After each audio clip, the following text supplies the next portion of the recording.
കോൺഗ്രസിന്റെ രാഷ്ട്രീയകാര്യ സമിതി യോഗത്തിൽ പ്രതിപക്ഷ നേതാവ് വി.ഡി. സതീശൻ ഒരു കണക്ക് മുൻപോട്ട് വയ്ക്കുന്നു. അത് 63 സീറ്റുകളുടെ കണക്കുകളാണ്. അതായത് കോൺഗ്രസ് ഒന്ന് ആഞ്ഞു പിടിച്ചാൽ പിടിച്ചെടുക്കുവാൻ കഴിയുന്ന 63 സീറ്റുകളുടെ കണക്ക്. അതിൽ പാർട്ടിക്കുള്ളിൽ തന്നെ വലിയ വിഷയങ്ങളുണ്ടാകുന്നു, ഉൾപാർട്ടി പ്രശ്നങ്ങളുണ്ടായി. ഒടുവിൽ ഹൈക്കമാൻഡിന്റെ പിന്തുണയോടുകൂടി 63 സീറ്റുകൾക്ക് പുറത്തുള്ള എല്ലാ തീരുമാനങ്ങളും, എല്ലാ നടപടികളും, എല്ലാ പ്രവർത്തനങ്ങളും ഏകോപനപരമായി മുൻപോട്ട് പോകട്ടെ എന്ന തീരുമാനം ഹൈക്കമാൻഡിൻ്റെ ഭാഗത്തു നിന്ന് ലഭിച്ചതോടുകൂടി വി.ഡി. സതീശനും വലിയ ആത്മവിശ്വാസമായിരുന്നു. എന്നാൽ ആ 63 മണ്ഡലങ്ങളല്ലാതെ ഇടതുപക്ഷ പാളയത്തിൽ നിന്ന് പിടിച്ചെടുക്കുവാൻ കോൺഗ്രസിന് സാധിക്കുന്ന മറ്റു ചില മണ്ഡലങ്ങളുടെ കാര്യമാണ് ഇവിടെ പറയുവാൻ പോകുന്നത്. അത് 15 മണ്ഡലങ്ങളുണ്ട്. ആ 15 മണ്ഡലങ്ങൾ ഏതൊക്കെയെന്ന് ആദ്യം പറയാം.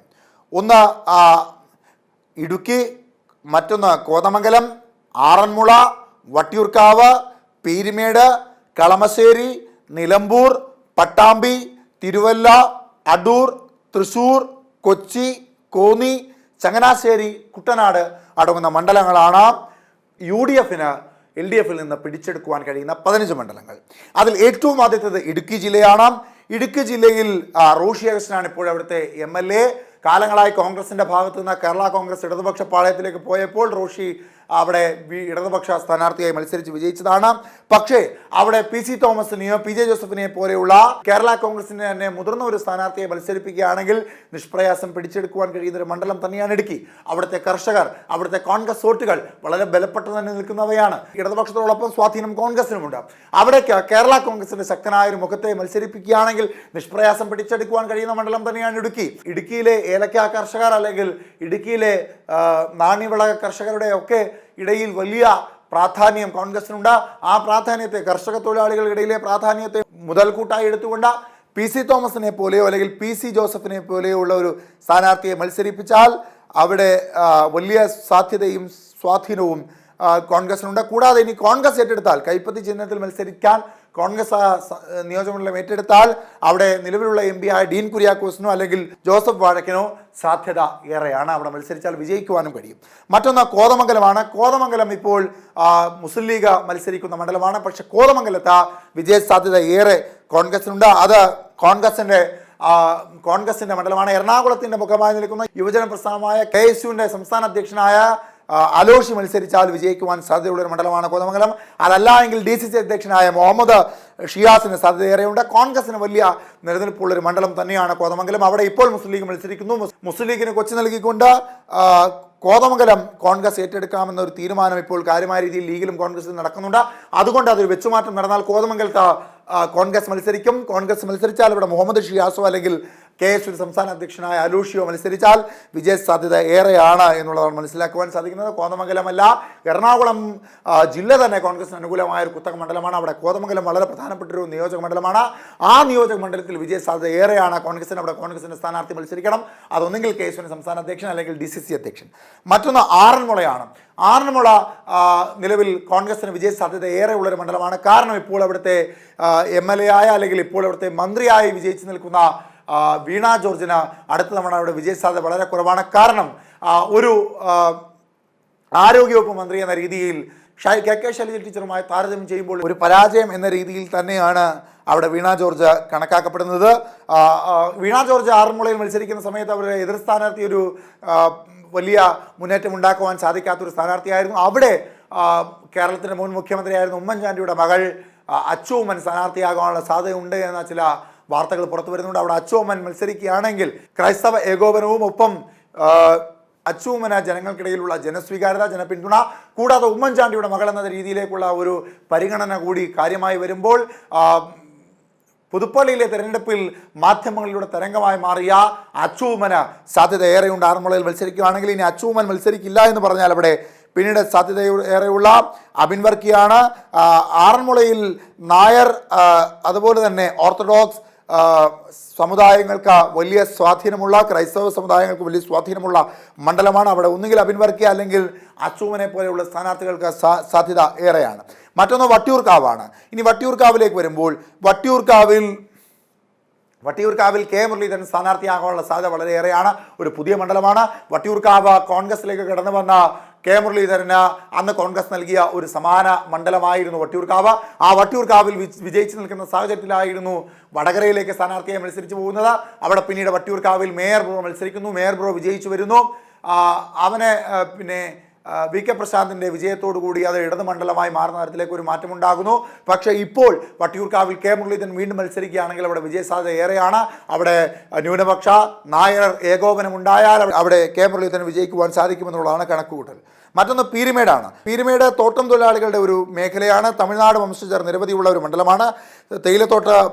തേയിലത്തോട്ടം റബ്ബർ തോട്ടം പോലെയുള്ള തൊഴിലാളികളുടെ മണ്ഡലമായ പീരുമേട് കോൺഗ്രസിൽ നിന്ന് അകൽ നിൽക്കുന്ന ഒരു മണ്ഡലമൊന്നുമല്ല. കെ തോമസ് ഒരുപാട് കാലം MLA ആയിരുന്നൊരു മണ്ഡലമായിരുന്നു. UDFൻ്റെ ഏറ്റവും പ്രധാനപ്പെട്ട ഒരു കോട്ടയായിരുന്നു. അദ്ദേഹത്തിൻ്റെ മരണത്തോടു കൂടിയാണ് അത് പിന്നീട് മരണത്തോടുകൂടി ശ്രീക് തോമസ് മത്സരിക്കുന്നു, പകരക്കാരനായി മത്സരിക്കുന്നു. പക്ഷേ അവിടെ എതിർകക്ഷിയായി മത്സരിപ്പിക്കുവാൻ കഴിയുന്ന ഒരു സ്ഥാനാർത്ഥി ഇല്ലാതെ പോകുന്നു. അവിടെ CPM സ്ഥാനാർത്ഥി വിജയിക്കുന്നൊരു മണ്ഡലമാണ്. അവിടെ CPIക്ക് വലിയ പ്രാധാന്യമില്ല എന്നുള്ളതാണ് മറ്റൊരു പ്രധാനപ്പെട്ട കാര്യം. അവിടെ ഒരു പടലപ്പിണക്കത്തിൻ്റെയും ഉൾപാർട്ടി പ്രശ്നത്തിൻ്റെയും പുറത്ത് ഇടതുപക്ഷം വിജയിച്ചു വരുന്ന മണ്ഡലമാണ്. പീരുമേട് കുറച്ചുകൂടി ശക്തമായി ഒരു മുന്നേറ്റം കോൺഗ്രസിൻ്റെ ഭാഗത്തു നിന്നുണ്ടായാൽ പിടിച്ചെടുക്കാൻ കഴിയുന്ന മണ്ഡലമാണ് പീരുമേട്. മറ്റൊന്ന് കളമശ്ശേരിയാണ്. കളമശ്ശേരിയിലേക്ക് വരുമ്പോൾ കളമശ്ശേരിയിൽ ലീഗിൻ്റെ കുത്തക മണ്ഡലമായിരുന്നു. ഇബ്രാഹിം കുട്ടി എന്ന ലീഗ് നേതാവിൻ്റെ ഉരുക്കുകോട്ടയായിരുന്നു. ഇബ്രാഹിം കുട്ടിക്കെതിരെ വലിയ ആരോപണങ്ങൾ ഉയർന്നതിൻ്റെ പശ്ചാത്തലത്തിൽ അദ്ദേഹത്തിൻ്റെ മകൻ അവിടെ മത്സരിക്കുന്നു. അവിടെ പകരം മകൻ മത്സരിക്കുന്നു. മകനെ എതിർകക്ഷിയായി മത്സരിച്ച് പി രാജീവാണ്. പി രാജീവ അത്തരത്തിൽ മത്സരിച്ച് വിജയിച്ചിപ്പോൾ മന്ത്രിയായി നിൽക്കുന്നു.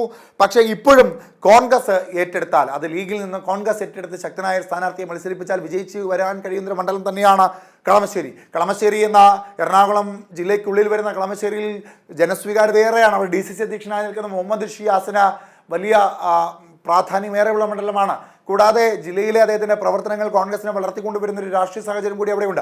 അതല്ല എങ്കിൽ കളമശ്ശേരിയിൽ ഹൈബീഡിനെ പോലെയുള്ള സ്ഥാനാർത്ഥികൾക്ക് സാധ്യത ഏറെയുണ്ട്. മറ്റൊന്ന് നിലമ്പൂരാണ്. 2016-ലും 2021-ലും PV അൻവർ എന്ന സ്വതന്ത്ര സ്ഥാനാർത്ഥിയിലൂടെ ഇടതുപക്ഷം പിടിച്ചെടുത്ത മണ്ഡലം.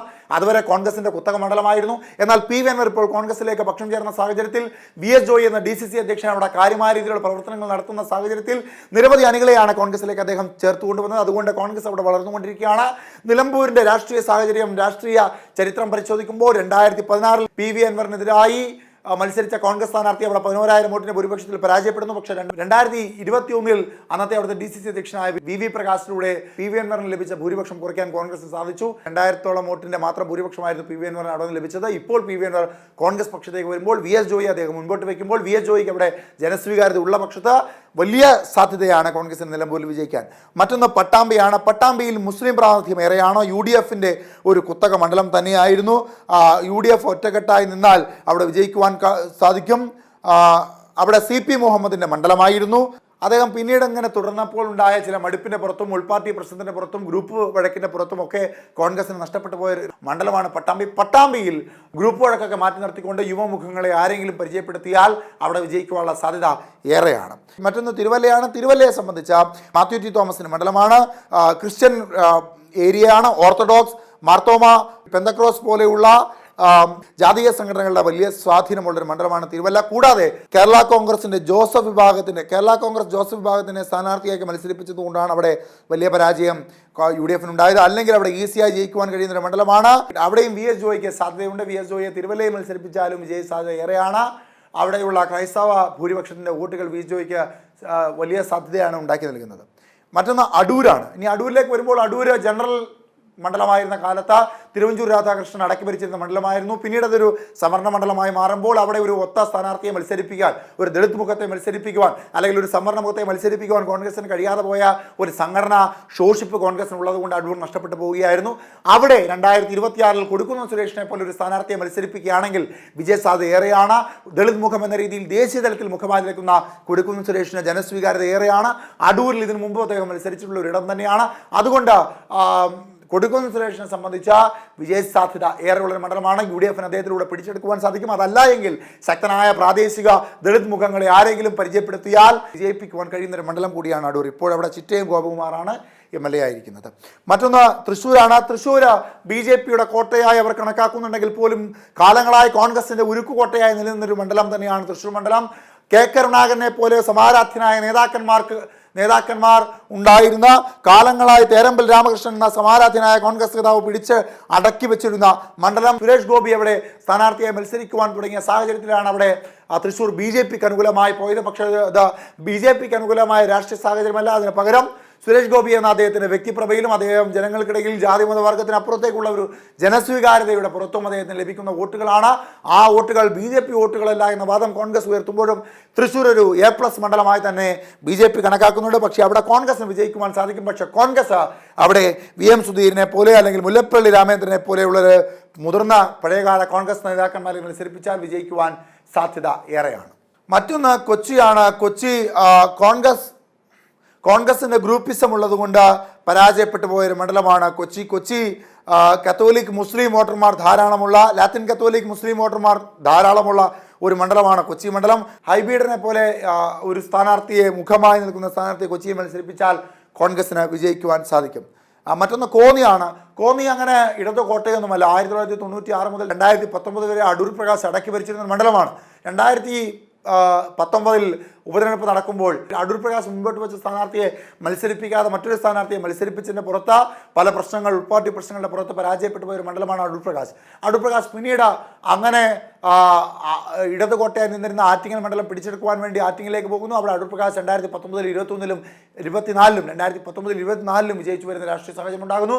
ഇനി പിന്നെ അടൂർ പ്രകാശ് അവിടെ മത്സരിച്ചാലും വിജയിക്കുവാൻ സാധ്യതയാണ്. അതല്ല എങ്കിൽ പാലക്കാട് ഷാഫി പറമ്പിലിനെ മുൻനിർത്തിക്കൊണ്ട് വിജയിച്ചതുപോലെ കോൺഗ്രസിന് അടൂർ പ്രകാശിനെ മുൻനിർത്തിക്കൊണ്ട് കോന്നി മണ്ഡലം പിടിച്ചെടുക്കുവാൻ കഴിയുന്ന രാഷ്ട്രീയ സാഹചര്യം ഇപ്പോഴും അവിടെയുണ്ട്. മറ്റൊന്ന് ചങ്ങനാശ്ശേരിയാണ്. ചങ്ങനാശ്ശേരിയിലേക്ക് വരുമ്പോൾ ചങ്ങനാശ്ശേരിയിൽ കത്തോലിക്ക വിഭാഗത്തിന് സാധ്യത ഏറെയുള്ള, നായർ സമുദായത്തിന് സാധ്യത ഏറെയുള്ളൊരു മണ്ഡലമാണ്. പക്ഷേ അവിടെ കേരള കോൺഗ്രസിൻ്റെ ഒരു മണ്ഡലം കൂടിയാണ്. CM തോമസ് ആണ് അവിടുത്തെ MLA. BJ ലാലിയാണ് അവിടുത്തെ കോൺഗ്രസ് സ്ഥാനാർത്ഥിയെ മത്സരിച്ചിരുന്നത്. നായർ വിഭാഗത്തിൽപ്പെട്ട ജനസ്വീകാര്യതയുള്ള സ്ഥാനാർത്ഥിയെ മത്സരിപ്പിച്ചാൽ ചങ്ങനാശ്ശേരിയിൽ വിജയിക്കുവാൻ കഴിയും. മറ്റൊന്ന് കുട്ടനാടാണ്. കുട്ടനാട്ടിൽ മാർത്തോമ ഓർത്തഡോക്സ് യാക്കോബ പോപ്പുലർ ആയിട്ടുള്ള ഒരു ഇടമാണ് കുട്ടനാട്. ആ കുട്ടനാട്ടിൽ തോമസ് കെ തോമസിനെ മത്സരിപ്പിക്കാൻ കഴിയുന്ന ഒരു മണ്ഡലമാണ്. കുട്ടനാട് കർഷകരുടെ ഒരു മേഖലയാണ്, കാർഷിക തൊഴിലാളികളുടെ മേഖലയാണ്. സ്വാഭാവികമായും ഭരണവിരുദ്ധ വികാരം കാര്യമായ രീതിയിൽ അലയടിച്ചുള്ളൊരു മണ്ഡലമാണ് കുട്ടനാട്ടിൽ ഇടതുപക്ഷ ഭരണവിരുദ്ധ വികാരം കാര്യമായി തന്നെ ഉണ്ടാകും. അത്തരത്തിൽ തോമസ് കെ തോമസിനെ പോലെ ഒരു സ്ഥാനാർത്ഥി അവിടെ മത്സരിപ്പിക്കുകയാണെങ്കിൽ കുട്ടനാട് കോൺഗ്രസിനെ നിഷ്പ്രയാസം പിടിച്ചെടുക്കുവാൻ കഴിയും. ഈ 15 മണ്ഡലങ്ങളാണ് ഇടതുപക്ഷത്ത് നിന്ന് കോൺഗ്രസിന് പിടിച്ചെടുക്കുവാൻ കഴിയുന്ന ഏറ്റവും പ്രധാനപ്പെട്ട മണ്ഡലങ്ങൾ. അവിടെ പലതും ഈ പറയുന്ന പോലെ ഘടകകക്ഷികളുടെ മണ്ഡലങ്ങളാണ്. ഘടകകക്ഷിയിൽ നിന്ന് എത്തരത്തിൽ കോൺഗ്രസ് ഏറ്റെടുക്കുമെന്നുള്ളതാണ് ഏറ്റവും പ്രധാനപ്പെട്ട കാര്യം. കോൺഗ്രസ് ഏറ്റെടുത്ത കൈപ്പത്തി ചിഹ്നത്തിൽ മത്സരിച്ചാൽ വിജയിക്കുവാൻ കഴിയുന്ന മണ്ഡലങ്ങളാണ് ഇതെല്ലാം.